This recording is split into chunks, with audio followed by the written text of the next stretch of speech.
The business of the journalist is to destroy truth, to lie outright, to pervert, to vilify, to fawn at the feet of the mammon, and to sell his country and his race for his daily bread. We are the tools and vassals of rich men behind the scenes. We are the jumping jacks. They pull the strings and we dance. Our talents, our possibilities, and our lives are all the property of other men. We are intellectual prostitutes. And that was said by John Swinton, who was a journalist for the New York Sun in 1880. Welcome to Surviving the Matrix, ladies and gentlemen. My name is Maxwell Egan. It's a pleasure to be with you again, and I will be your host for the next hour. Now, in the social and political climate of the 21st century, humanity is truly facing some very great challenges. Many of them made all the more difficult due to the fact that they are challenges that go mostly unnoticed by the vast majority of human beings. The vast majority of people in the world today only perceive the world the way it appears to them on the surface. However, the real truth is that the world we live in today is actually a very different beast to that which most people perceive it to be. Because just below the surface of everyday life, beneath the social and political distractions of the reality that is offered to the masses via their television set, there exists another world.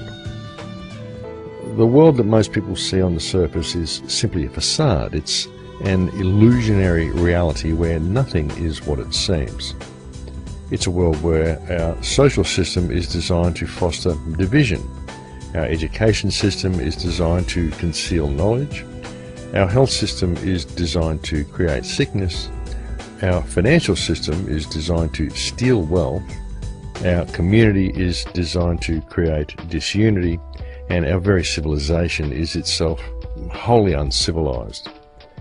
We live in a world where in fact 2% of the population controls 98% of the global resources, while the other 98% of the people are left to compete against each other in order to gain some small fraction of the other 2% that is left to them in order to support their lives and support their families. In fact, the world that we live in today is so disjointed and so out of balance that the most amazing part of all is that there are actually people out there who just cannot seem to see it.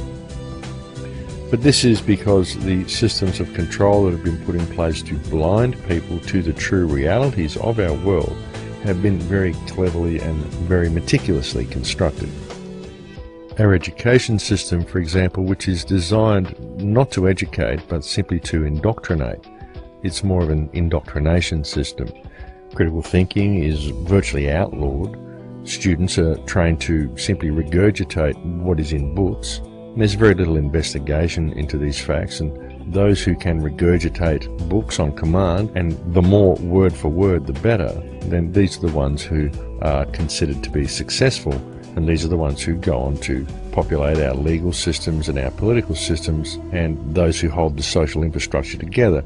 And all of these people have been indoctrinated into thinking in a certain way. If you are a critical thinker, if you do think outside the box, if you are artistic, if you are creative, then all of those emotions get repressed in school. You're considered a misfit and you simply don't make the grade.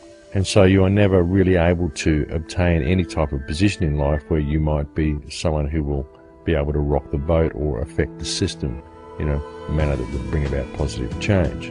So it's a very clever system of indoctrination that we've got here. And then there's the social system, and of course the fact that most ordinary people who then go out into the world, the ones who don't become leaders and simply go out into the world, they're always kept in a position where they have to pay to be alive. For every moment that they're alive, they have to pay to live in the country that they were born in, which is a completely ridiculous concept in itself.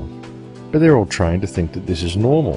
Well, yes, of course, you have to work. If you don't work, you never get anywhere.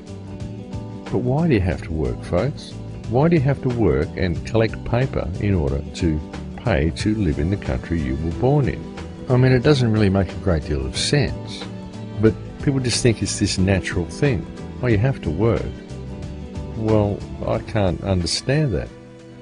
unless you're working building your house or working in the garden growing your own food or hunting or doing whatever it is that you keep your family alive with to sustain yourself, then why do you have to work? I mean, sure, if people want to work, if they want to invent things, if they want to grow things, if they want to do things, if they want to work with other people building structures or whatever, I mean, sure, do it. Do whatever you want to do. But you shouldn't be in a position where you have to. Nobody in society, nobody in the world should be in a position where if they don't work and collect paper, then they can't live. They have no home, they have no food, they have no shelter, they have no land, they have nothing if they do not work to collect paper. It's ridiculous, folks. It's absolutely ridiculous. Every person that's born on the planet should be given at least something. They should be given a block of land somewhere with which to grow their garden, grow their food. And even if it's not arable land, folks, that's not a problem. We have the technology to turn all land into arable land. And as I've pointed out to people in some of my films, you could actually give everybody a quarter-acre block of land and fit them in an area less than the size of Australia. And each person would have a quarter-acre block, folks. They could all put in permaculture gardens and grow more than their own supply of food and be free to live their lives. You can grow enough food on a quarter-acre block to feed a large number of people, folks.